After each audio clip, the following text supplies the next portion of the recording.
a human-focused sci-fi tale. In the galaxy's long and storied history, there had never been a more disruptive presence than Earth. For over a century, the Terran Confederation had stood as a beacon of human resilience, cunning, and brute strength. What had started as a minor power on the galactic scale soon morphed into a juggernaut, thanks to humanity's unpredictable brilliance and relentless willpower. Other species admired them, feared them, even hated them, but no one ignored them. But then, the unthinkable happened. Earth went silent.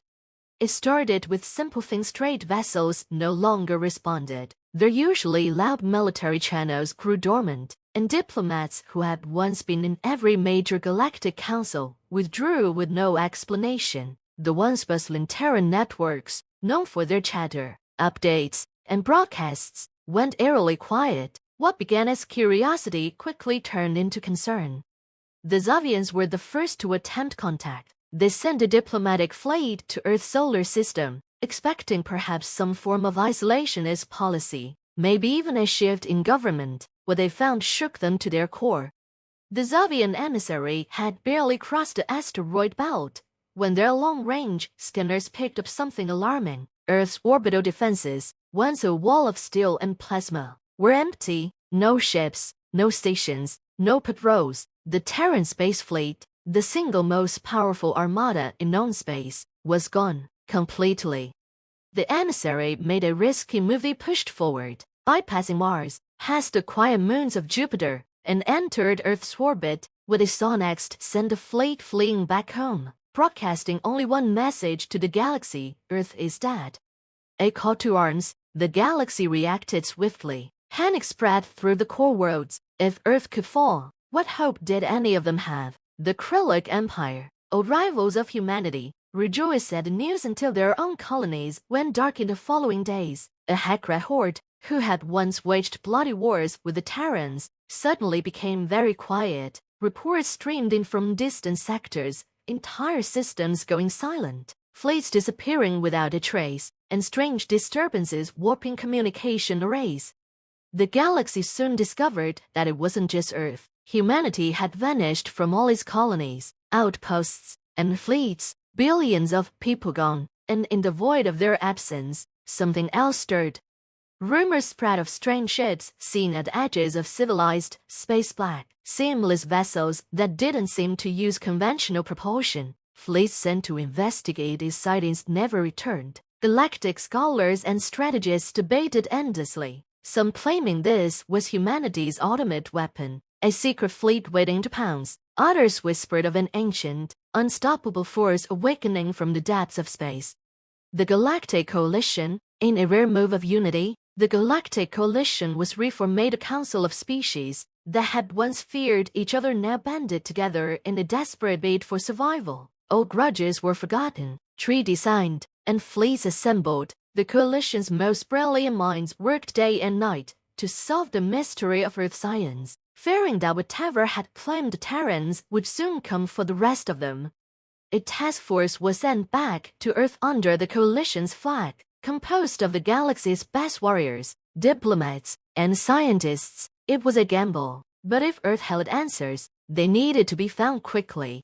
The coalition ships entered the Sol system cautiously, scanning every inch of space. The solar system was disturbingly empty, as though the Terrans had taken everything with them. Earth, once the jewel of the galaxy, now hung lifeless in space, its cities dark, its orbit cluttered with debris. No signs of battle, no signs of disease or war, just silence. Landing parties descended on Earth's surface, exploring what remained of the once vibrant planet. They found remnants of human civilization, buildings, vehicles, and technology, but no signs of people. The cities looked as though they had been abandoned overnight, mid-action, like humanity had simply vanished into thin air.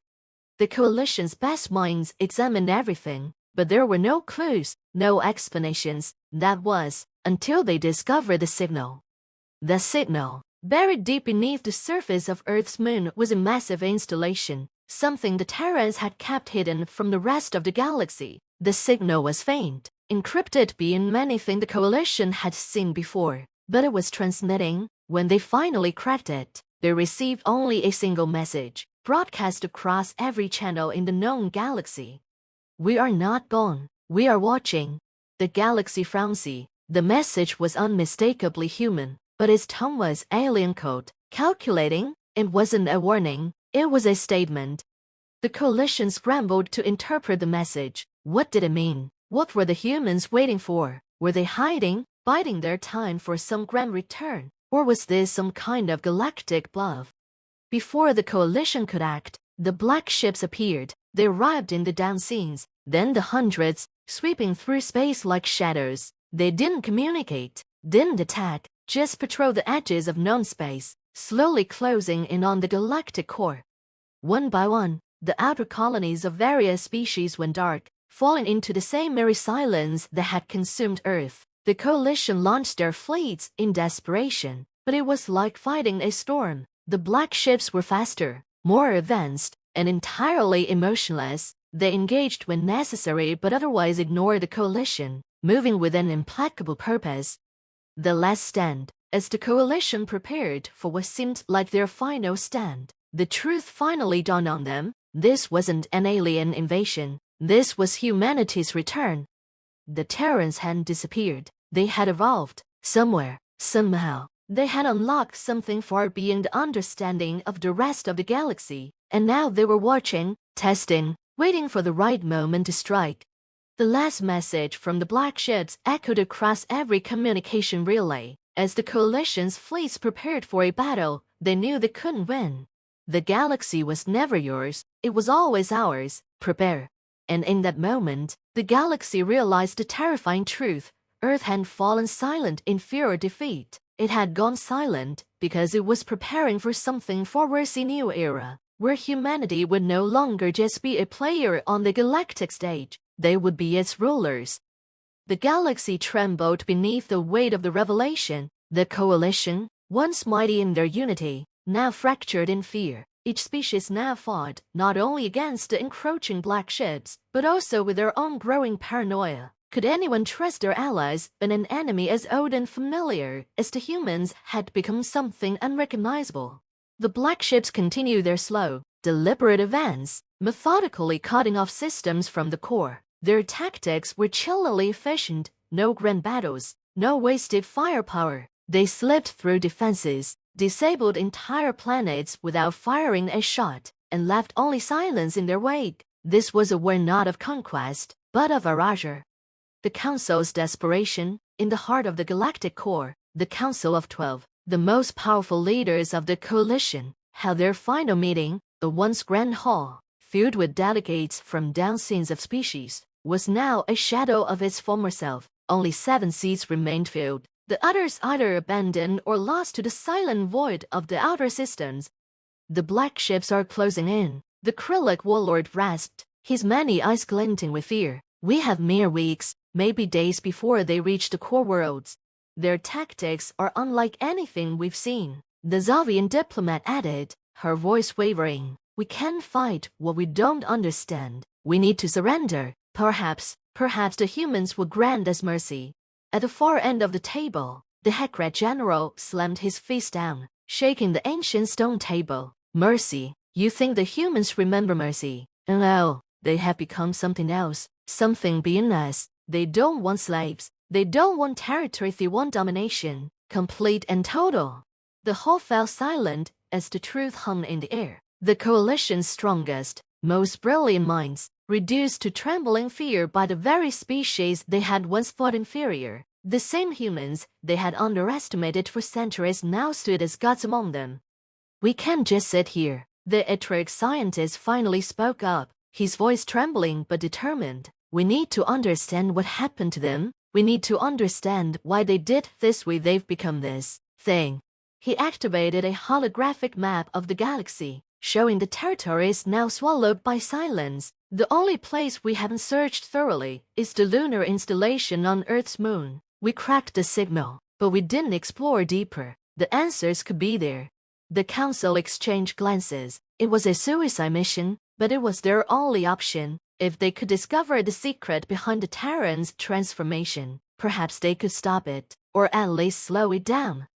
The lunar expedition, within hours, a small, elite team was assembled a mix of species and experts, each willing to sacrifice themselves for the slim chance of saving the galaxy. They boarded a sleek coalition stealth ship, designed to slip past the black ships undetected, and set a course for Sol.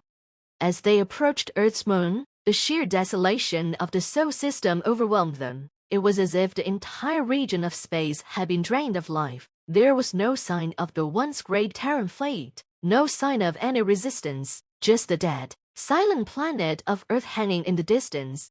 The lunar installation, however, was still active. Its vast, hidden entrance opened as the stealth ship descended, allowing the team to enter without resistance. As they stepped into the installation's cold, metallic halls, they were immediately struck by the advanced technology that surrounded them. This wasn't human technology as they knew it. It was something more, something other. Deeper into the facility, the team discovered what they had been searching for. A vast chamber filled with rows upon rows of crystalline stasis pods, each containing a human figure, perfectly preserved, floating in suspended animation. "Are they dead?" one of the team whispered. "No," the Atrix scientist replied, his voice thick with awe and fear. "They're waiting." At the center of the chamber was a massive control console, pulsating with an eerie blue light. The team's engineer cautiously approached it, his fingers brushing the surface, activating a holographic interface.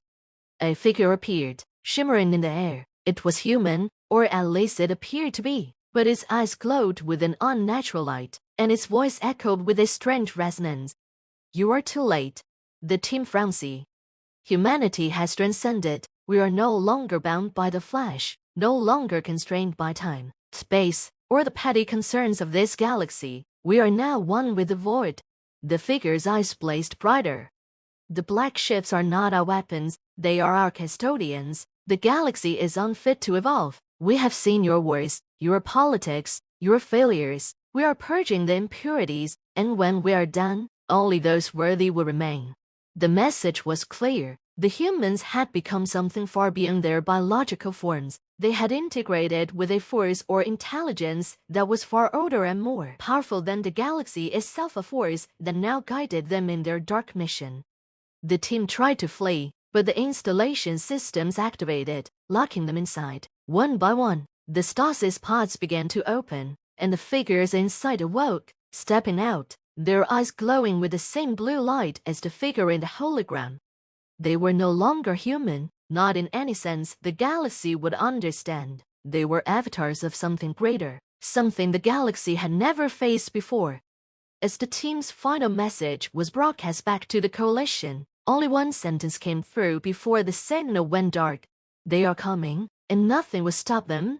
The end begins. The black ships accelerated their advance, no longer content with the slow and steady purge. Planets fell in hours, entire fleets disappeared without a trace, and the galaxy's once great empires crumbled under the weight of their own fear. And then, on a quiet, moonless night, the stars themselves began to flicker. Humanity had returned, but not as the galaxy had known them. They had become something far more terrifying, far more unstoppable. And, as the last vestiges of resistance were snuffed out, the galaxy finally understood what true fear was. Earth had not fallen silent in defeat. It had fallen silent because humanity had transcended beyond the need for words. The galaxy shuddered, and the silence swallowed all.